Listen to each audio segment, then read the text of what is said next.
hope you're ready to learn how to read and study the Bible. We're in Hebrews chapter 2, starting in verse 1. It says, "Therefore, we must pay much closer attention to what we've heard, lest we drift away from it," with a baby screaming in the background at my house. The first thing I want to note when you read the Bible is take note of words like therefore. The classic preacher joke is ask, what is the therefore? Therefore. I just lost subscribers from that joke. But the point is, you need to understand how this verse connects to the previous verse. And so that's my first tip to you when you read and study the Bible is take note of that. So the way it flows is the whole chapter of Hebrews 1 is all about showing that Jesus is superior. And one of the main ways the author proves to us Jesus is better is that he shows us through the Old Testament that Jesus is better than angels, right? So chapter 1, verse 14, I believe this chapter separation here is actually helpful. But in chapter 1, verse 14, let's go back and read this in context, right? Whatever this therefore is, what it's saying is, because verse 14 is true, this is what we can conclude here in verse 1. Okay, so it goes, "Are they not all ministering spirits sent out to serve for the sake of those who are to inherit salvation?" Speaking of angelic beings, right? So angels are spiritual beings that God dispatches to go and serve and minister specifically for the sake of those who inherit salvation. Therefore, we must pay much closer attention to what we've heard, lest we drift away from it. Okay, so all of a sudden, right on the heels of talking about Jesus is better than angels because he sits on the throne and angels are dispatched, we get this new idea, this new topic that the author is easing us into, which is a message we've heard that we should not drift away from. Right? So the author is speaking to a specific audience. We need to ask, if we haven't already established this, when you read the Bible, know who is the audience, the original audience, and as best as you can, know who the author is. In this case, in Hebrews, he's intentionally anonymous. And then ask yourself, what is the main point or the purpose of that book? Okay? These three things are key to understanding any biblical text. Right? So we don't know who the author is. We do know who he's writing to. These are Jewish people who are either on the cusp of coming to Christ, or they've come to Christ, or there seems to be pockets within the main audience of just those who are Jewish people, familiar with the Jewish faith. The purpose of the book is to note that Jesus is better than everything that the Jewish people are tempted to hang on to or go back to. Okay, so we get to verse 2, and it says, "Therefore, in light of the fact," so this is what we do, okay? This is how I think through this. I go, what are the main ideas I just got, the author just finished telling me? Number one, Jesus is better than angels. Number two, they are ministers sent out to serve those who are to inherit salvation. Therefore, this idea of essentially don't drift away from what you've heard, but pay close attention to it, that connects to one of these three main ideas, which is that Jesus is better, angels are ministering to those who inherit salvation, and number three is that those who inherit salvation, that's a category of people. So one of those three ideas connects to this verse. It's our job as biblical, students to actually think through and meditate on how these ideas connect. One of the best ways to make sense of that is to keep reading. If nothing is apparently clear to you yet, my encouragement is keep reading on. So verse 2, let's keep reading. It says, "For," and I'm going to highlight this word for you. This word "for" is similar to the word "therefore," right?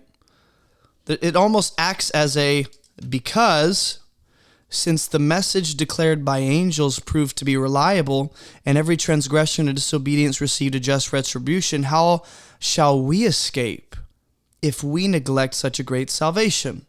Right? So essentially, verse 2 and 3 becomes a repeating, another way of stating the main idea in verse 1. How do I know that? Because in verse 1, he says, pay close attention to what you've heard, don't drift away from it. Same idea is put forth in verse 3. Don't neglect the great salvation, right, that has been brought. It's this idea of treating something as unimportant or as insignificant, right? And so this is what I want you to see. When you read the Bible, I lost my train of thought, so hopefully I can get it. When you read the Bible, we need to pay close attention to what we're reading for sure. But we need to ask questions. So for instance, when he says pay much closer attention to what we've heard, the audience originally, of course, receiving this letter, they've heard something. What I want to ask, and try and figure out is, what is the message that they've heard that they're tempted to drift away from? That's the it here. When we read the Bible, ask questions. Make sense of what you're reading. Don't just fly through it and have no understanding. You want to ask questions, right? Another question to ask might be, what does it mean to drift away? And I'm just using orange for the sake of, I just don't have another highlighter. So I have blue, orange, and yellow. That's what I got. What does it mean to drift away? These are questions I want to ask when I approach a text. And I can go to a Greek lexicon. I can look at other scriptures that use that same Greek word or phrase, or I can just plug it into its surrounding context. And hopefully the surrounding verses will actually bring clarity to what a phrase means. So if I keep reading, I might make sense of what it means for the people to drift away from whatever it is they've heard. Okay? So now he's going to go because, almost like here's why, or here's the reason you should not drift away from what you've heard. And he's going to reference a message that was declared by angels, which proved to be reliable. So now we have another message here in verse 2, okay? And this message was declared by angels. It proved to be reliable. What I'm doing is I'm highlighting characteristics of this message. Whatever this message is that's being referred to, right? It's going to somehow connect to the message that the original audience, there's two messages here. There's a message that he's referencing in the past, and there's a message that he's referencing presently that the audience has a temptation to drift away from and disregard. So the previous message in the past was declared by angels. It was reliable. It was proven to be reliable, right? And you go, well, how was it proven to be reliable? Every transgression or disobedience received a just retribution. In other words, disobedience, transgressing this message, right, was brought with a retribution, a consequence. In other words, there were consequences that came, not always immediately, but sometimes over time, sometimes immediately. There were consequences that clearly came upon those who transgressed or disobeyed this message, right? So this is how I'm starting to make sense of what is the message that the audience is tempted to drift away from.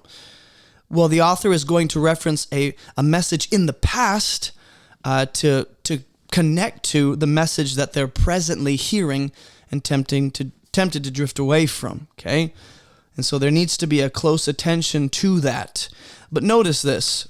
This is how we're starting to make sense of, well, how does this idea of a message that they're supposed to hear and not drift away from, how does that relate to the ministering spirits and angels? Well, did you notice the fact that angels are referenced here? In other words, we have a repeating idea that the author has used all throughout the first chapter.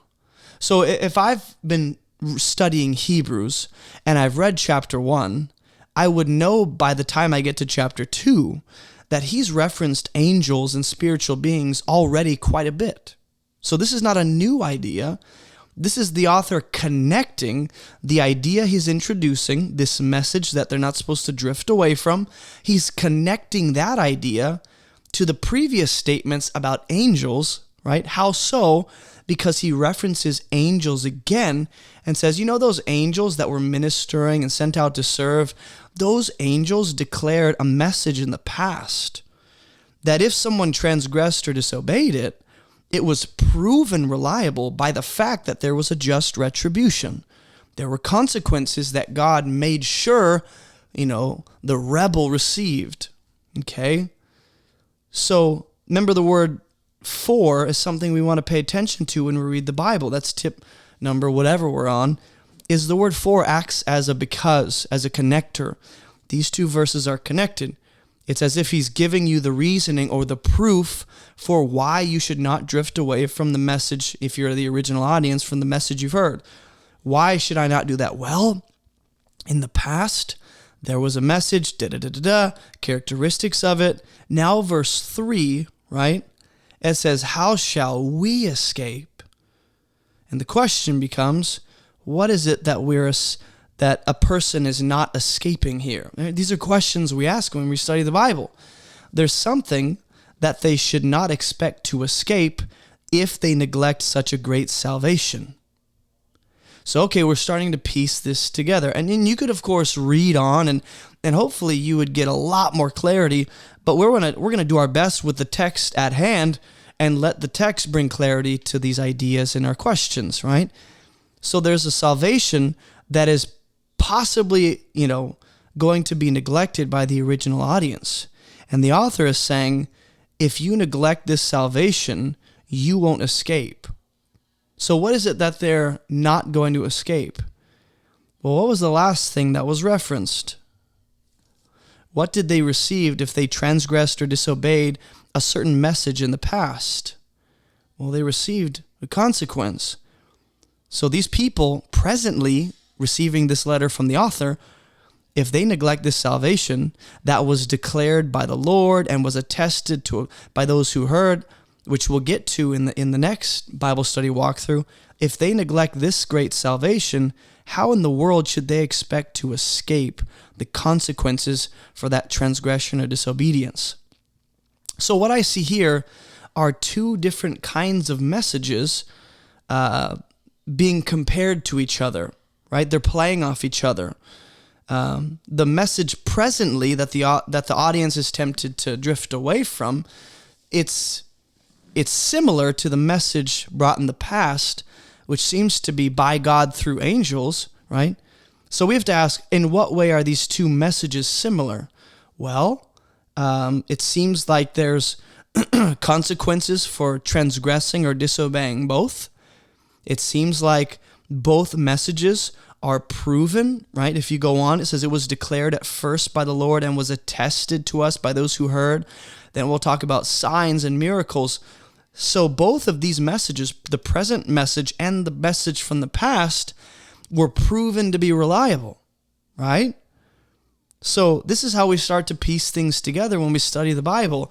We want to ask questions and hopefully look at the surrounding context to bring clarity to the questions we have and answer those, right? How shall we escape? What is it that you're escaping? Well, you're not going to escape a consequence for neglecting this great salvation, right? So when you ask the question in verse 1, what message have they heard that they're tempted to drift away from? It's this, a great salvation. How do I know that? Because he's talking about drifting away from it in verse 1. And in verse 3, he's talking about neglecting it, which is another way of saying drifting away from it. This isn't just drifting away unknowingly and unintentionally. This is a total neglect of something, disregarding it, treating it as insignificant. There's consequences that you can't escape if this great salvation is something that you choose to neglect, which is what it means to drift away, right? That's why we're called to pay close attention.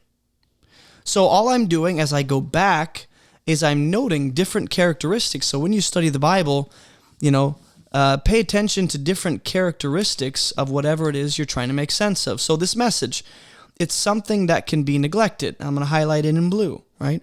It's called a great salvation, right? You can't escape a just consequence by rejecting this message. This message is something that we should pay close attention to, right? This message is something that was attested. So you go down the line and you start to build a list of all the characteristics of this message, so that by the time the author explicitly tells you what the message is, you've already almost prepared yourself to receive what he has. You go, oh yeah, that makes sense, because I pieced it together before I got to you. So it was declared at first by the Lord. It was attested to us by those who heard.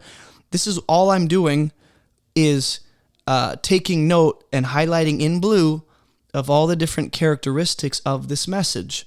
This is a big deal because it includes angels, right? So let me end with this. As a good Bible student, what we should do is ask ourselves things like this. I'm already a chapter into Hebrews. I'm on chapter 2. I've read a whole chapter. So the word salvation, words like angels, words like message, the question becomes, have I seen these words at all already in the first chapter of Hebrews? Have I seen ideas that are synonymous, or words or phrases that are synonymous with salvation or a message or angels in the first chapter? The answer is yes. Go back and read chapter 1 and you'll see the different references to a message and angels and salvation. So once I recognize that as a good Bible student, I go, you know what? I've seen salvation somewhere. Verse 14. People are going to inherit salvation, or people will not. Two categories of people. Right? So once I go back and notice repeating ideas or repeating words, which is my greatest tip to people when you read the Bible, besides read it in context, notice key words, notice repeating ideas, notice repeating words. When you do that and you go, I saw that word somewhere, so what do I do with it? Think about what verse 14 says about salvation and how that might connect to here in chapter 2, verse 3, and what's said about salvation. Almost like the author's slowly building a picture of what salvation is, so that by the time you get to neglecting it, you know that, oh, people are going to either inherit it or they'll neglect it, right? So this is what I do when I read the Bible. I hope this was helpful to you. I know this wasn't like the usual videos where there's these clear tips and techniques and I pause, and this was just a little more shooting from the hip. Because this passage can be so dense. So I hope you understand. If you didn't already know, we have a completely free 40-day Bible study program. Yes, free 40-day Bible study program, self-paced. You'll go deep into learning how to study and read the Bible. We also have a 27-day program, an 11-day program, all free, linked in the description below, or on our website at abovereproachministry.com. Go check that out, and I'll see you guys in the next Bible study walkthrough.